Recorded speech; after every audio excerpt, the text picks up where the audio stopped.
इस दुनिया में कुछ ऐसे लोग भी पैदा हुए जिन्हें मरने के बाद भैया कहा जाता है।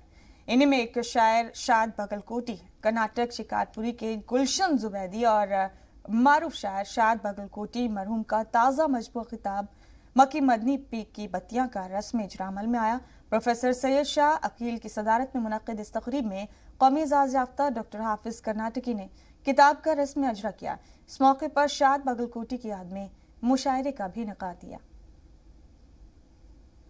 शाद साहब की एक दोहे जो अहादीस में जो इनके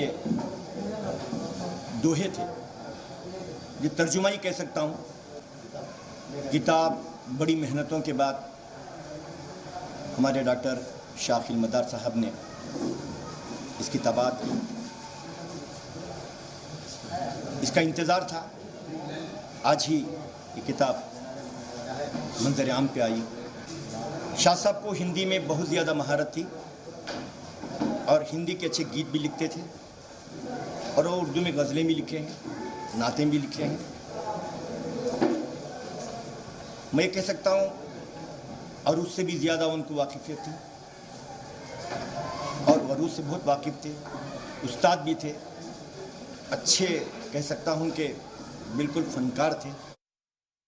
जनाब शाद बगलकोटी सिर्फ दोहा निगार की हैसियत से उर्दू अदब में मशहूर हुए, जबकि उन्होंने सिर्फ दोहे नहीं लिखे, अपने अहद के तकरीबन हर सिनफ़ सुखन पर उन्होंने तबाज़माई की।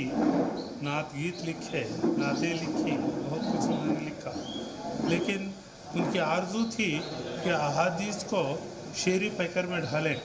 इस वास्ते उन्होंने दोहे का इंतखाब किया। दोहे का मिजाज क्योंकि हिंदी है, इस वास्ते उन्होंने दोहों को की किताब का नाम भी हिंदी तर्ज पर मक्की मदनी पी की बत्तियाँ रखा और दोहों में जो ज़बान इस्तेमाल की उस पर भी हिंदी का असर ज़्यादा।